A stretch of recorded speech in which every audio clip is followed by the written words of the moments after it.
How are you? I'm doing well. I'm not sure if you remember, we met at Northwestern several years ago. Yeah, okay. Yeah, so I think I think you came to give a job talk in the chemical engineering department. Okay, yeah.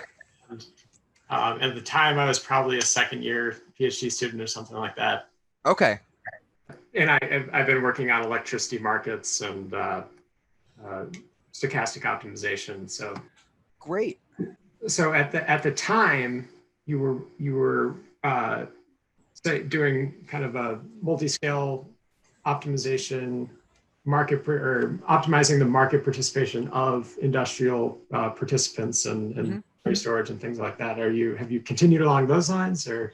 Yeah, and it's maybe diversified. We started to look at like frequency regulation, and if you have like a detailed dynamic model, Mhm. how you would participate. We started to look at the impacts of uncertainty. Yeah, then the other thing that we're starting to do is so we have this detailed model for power or for like a resource, and maybe it's differential equations, maybe it's nonlinear equations, and we can optimize how it would bid. And then we've coupled that with a production cost model. Mhm. And then you can kind of simulate the interactions between those two. So then All right. the offer of the resource, whatever it is affecting the prices that come out of the model. Yep, exactly. And the dispatch signal. Uh, And then what we'll do is you take the dispatch signal and then you can formulate an optimal control problem with the resource model and say, okay, what would you actually be able to track? Or, what would your actual generation be? And then you can settle and just do it in a big loop. So this is maybe boring if you just look at like a coal power plant, but pretty interesting if you start to think about hybrid systems. mhm.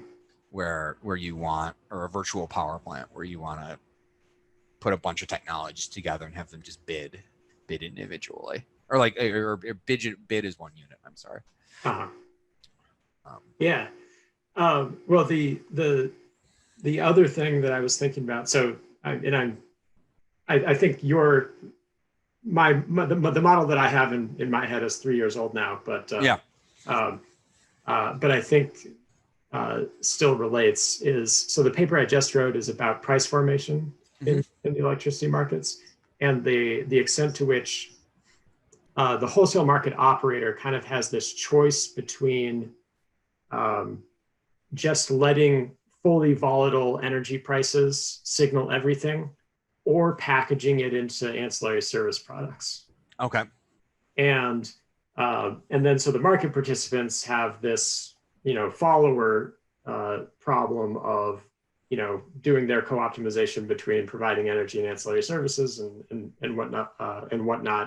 But but I think a question I'm interested in is, uh, would we be better off overall with just kind of getting rid of ancillary service products to the extent possible and just having the full volatility in the energy price?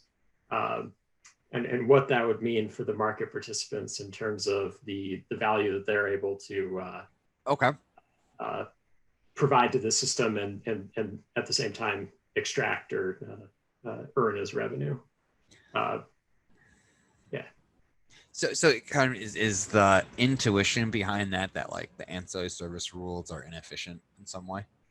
Yeah. So the ancillary service rules are kind of inherently uh, uh, stripping volatility out of the. So you could imagine in some like perfect economic dream a market where you didn't have any ancillary services and instead you just repriced electricity every nanosecond Mm-hmm. or whatever time scale you needed, and you had all of the ramping constraints and all of the inertial constraints and everything perfectly priced in so that you had just a continuous time price Mm-hmm. uh, that was fed to all the market participants, and you settled on that. um, that would of course be horrendously complicated from a computational standpoint as well as from like a market organizational Mm-hmm. standpoint. So we don't do that. So we have 5-minute markets, but then we still have not even the 5-minute prices are really expressing the full volatility, because we have all these ancillary service products that are designed for 10 to 30-minute changes, when you could just get rid of those and say, we're going to reprice everything every 5 minutes, incorporate all the uncertainty that way, and not have any ancillary services that were outside the pricing interval. So that's kind of a choice. Well, I don't actually think it's a choice. I think we just kind of inherited these ancillary service definitions from history, and we've just kind of persisted in using them. But moving forward, when we think about, what ancillary service products do we actually need on a system with increasing shares of renewables and whatnot, one option is just get rid of them and do everything through price volatility. Well, I guess you would keep frequency regulation. Yeah, you'd have to keep everything, within the 5-minute repricing interval, or however far down you were willing to go. But you could get rid of the reserves. The reserves, right? So I guess okay.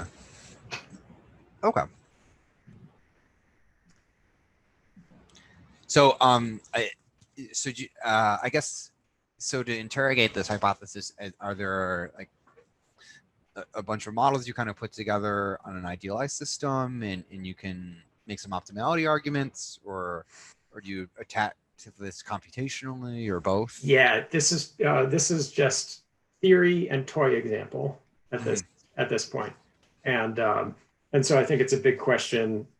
A, how big a difference does this actually make in a realistic system, and then B, assuming it makes a difference, do the theoretical efficiency gains you get by going to the full volatility, are they outweighed by the risk reduction and the avoiding manipulation and stuff like that you might get from just preserving the existing ancillary service products and suppressing volatility in a way. Okay. That's, I think, a tough question to answer, but something that I'm, hypothetically interested in. Okay, cool. But I think one component of it gets back to the market participants side, and especially with hybrid systems that are capable of delivering a lot different things than coal plants are capable of delivering. You could have a situation where a hybrid plant or a small DER, whatever it is, could be providing value or could be getting value, and just has no way to do it under the current price formation regime. So that's, I think, the potential issue that or they get value just through the frequency regulation market. Right. Which I guess you could argue is very restrictive, because that it's tracking a signal that's pretty prescribed, right? Right, and then you need the advanced telemetry, and you need to qualify as a frequency regulation provider, and all that nonsense. So, well, I shouldn't say nonsense, but that makes perfect sense. Yeah, because then you would. Oh, this is really interesting. This is what makes these conversations really fun. Yeah, so I guess under that regime, then everyone that has like a Tesla power pack or like whatever the home battery thing is, or the car, I mean, and it's plugged in, you would set it so once the price goes above whatever threshold, you sell to the grid. Right. Yeah. I mean, sure. And then I guess from the grid's point of view, if everyone's doing that, then volatility goes down. It should, yeah, and as long as they're not all setting at the same price, which would be you could get a disaster there. But as long as there's a normal distribution, or not a normal distribution, but some sort of distribution in the price that they enter in at, I think should help. Yeah, and I guess from a practical point of view, that would probably be all settled like in an aggregator level, right? Yeah, I think that's probably right. Right. So then the aggregator could kind of randomize how they do it in a way that's not going to cause everything to break. Right. But that's really cool. Yeah. So that's what I've been thinking about recently.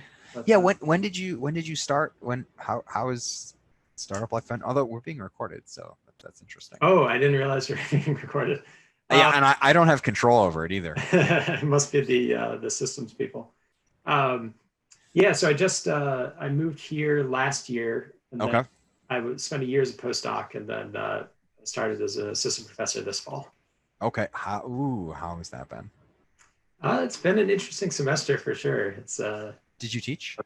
Yeah, so I'm teaching a energy economics course, which is mostly Okay. electricity markets.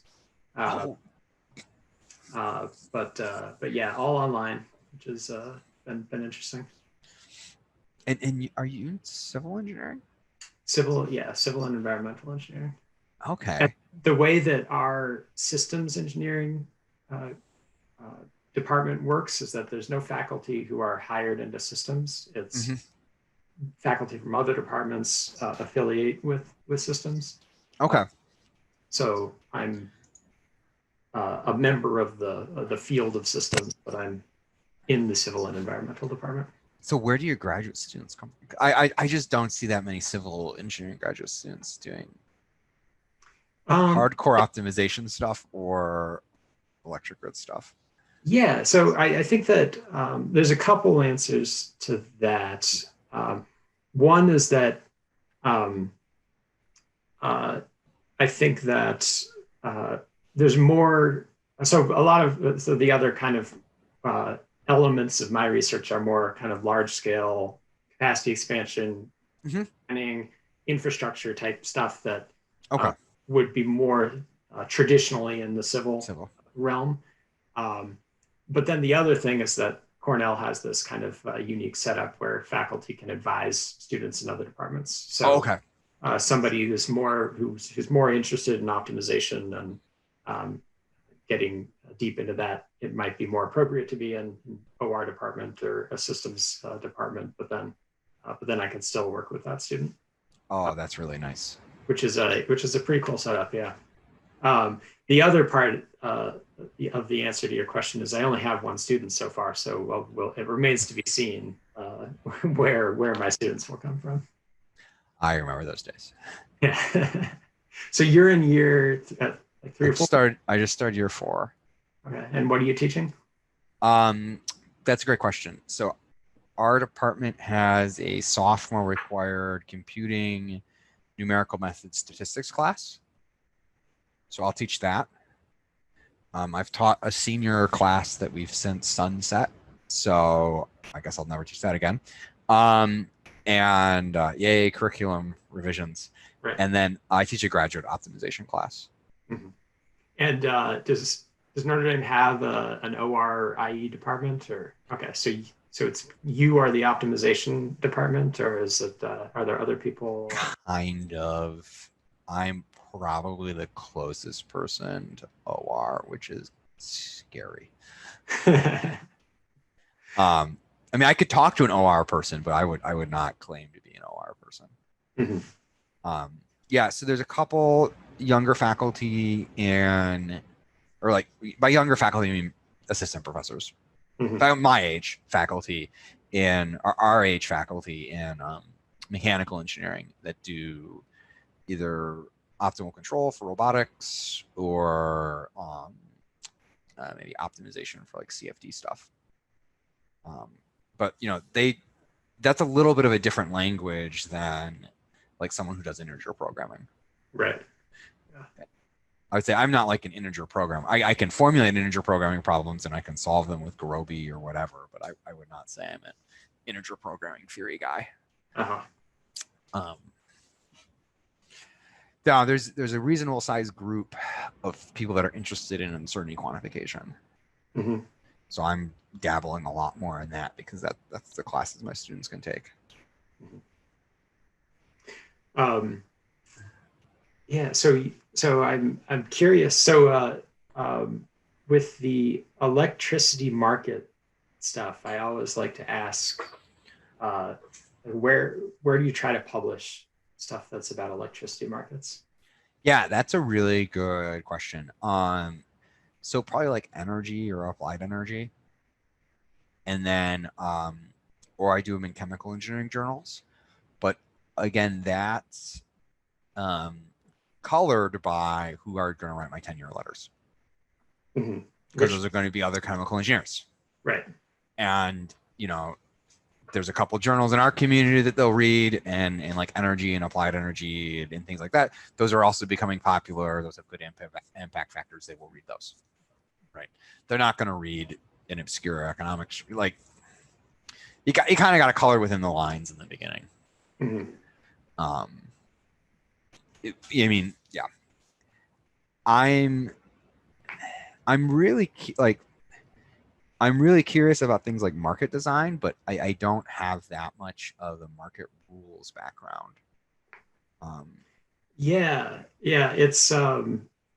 I think it's been, well, I'm really interested in it, obviously, but it's been really interesting to figure out. Like I sent in an article to Applied Energy a while back, and the reviews I got back were like obviously not written by somebody who had an idea of what I was talking about. Yeah, And and so I kind of concluded, yeah, this probably isn't the place to to be sending an article like this. But yeah, you have to be super careful with who you put down as your recommended. mhm. Like if I'm submitting something to a journal where I'm like, this fits, but I need the right people to review it, I'll put down like 10 names. Mhm.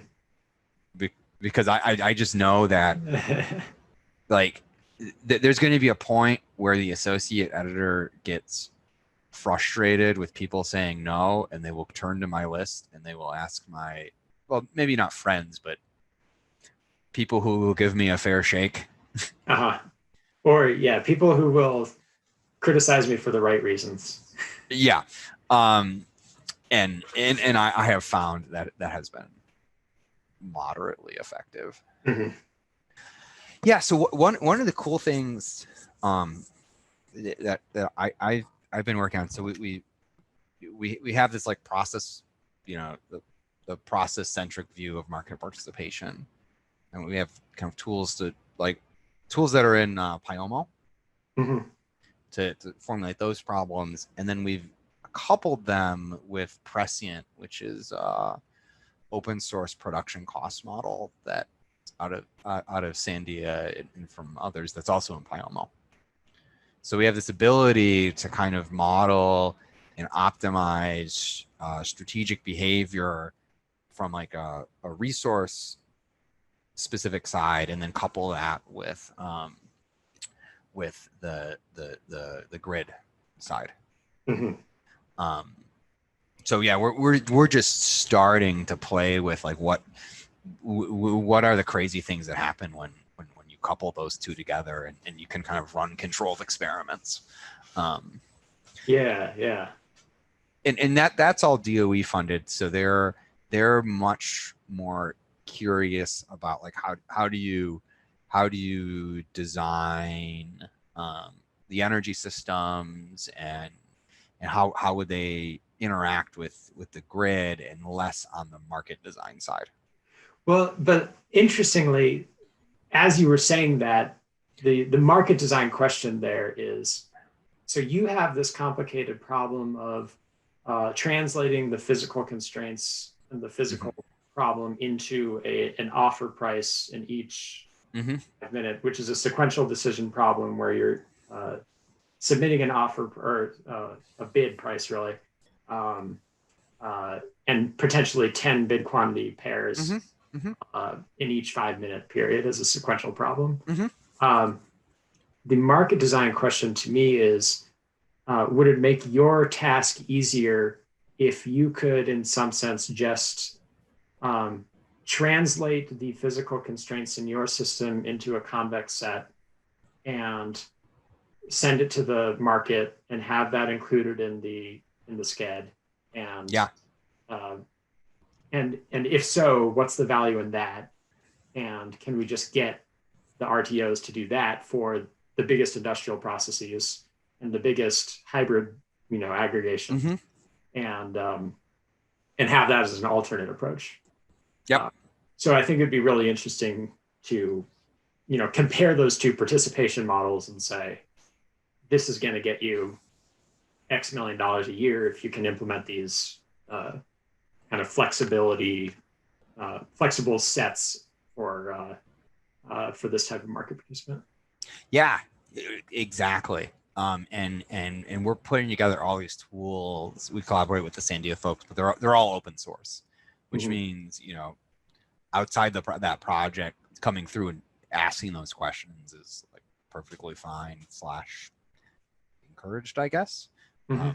Yeah, so I'm mentioning this in case you ever get really excited about it, and you wanted to work on that, and maybe collaborate with the folks at Sandia that have this open production cost model that would be easy to insert it in.